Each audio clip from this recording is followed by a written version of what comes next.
it just so happened that this cancer of his wife, if it got worse, could progress to the place where it could be really bad right when I was on sabbatical.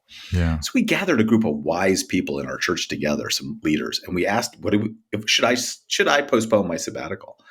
And what he said was, I remember Jim saying, I actually think I'll be okay. I actually think if anything, the worst happens, so we'll all handle it. But I know that I'm not thinking very clearly right now. Like I really do know that I'm pretty worried. So I trust all of you to make this decision. I want you to know that I'll do my best and that I think I'm okay, but I'm not sure I'm thinking clearly. Wow. And we actually, as a group, decided that I would postpone my sabbatical for a year. And Jim was great because he neither had his feelings hurt, like they didn't trust me, nor did he have to insist he was fine.